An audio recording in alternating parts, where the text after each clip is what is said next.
तर आज होता माझा बड्डे, तर आईने हा ड्रेस मागवला होता. खूप छान होता, पण असं झालं की तो खूप ओव्हरसाइज होता. तिने 9व्या महिन्यानुसार माझ्यासाठी मागवला होता, पण दिवसभर ट्राय केलं नाही, त्यामुळे ते काही घालताच आलं नाही. नंतर माझं घातलं, पण इतका घाम आला होता की थोडाफार काही मेकअप केलं तर तोही निघून गेला होता माझा. त्याच्यानंतर हे पप्पा आईचं फेवरेट जे हॉटेल आहे तिथेच आम्ही गेलो होतो. आता तिथे तर खूप छान हॉटेल होतं, ते तुम्हाला नंतर दाखवतेच. पण त्याच्या अगोदर मागवलं काय ते मी तुम्हाला दाखवते. ते म्हणजे पहिला होता मसाला पापड.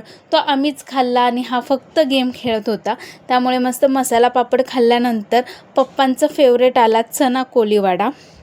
मी काय पहिल्यांदाच बघितलेलं, ऐकलेलं आणि खाल्लेलं पण पहिल्यांदाच आहे.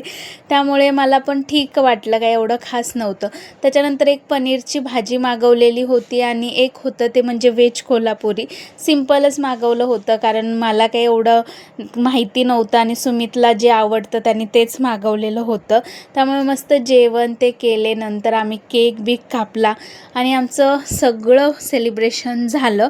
त्याच्यानंतर आम्ही जाताना तुम्हाला दाखवते, इथे 2 स्पॉट होते खूप छान, जिथे आम्ही फोटो काढू शकत होतो. इथे ग्रीनच्या इथे काढलं नव्हतं, पण इकडे मी काढले होते. खूप छान फोटो आले होते. त्याच्यानंतर तुम्हाला दाखवते हॉटेलचं. हॉटेल खूप छान होते आणि तिथे 5-6 जणांचे त्या दिवशी बड्डे होते. त्यामुळे प्रत्येकाचं विश करण्याचं गाणं चालू होतं. त्याच्यानंतर जेवण ते झाल्यावर सुमितने गाडी चालवली आणि असा आमचा होता बड्डे.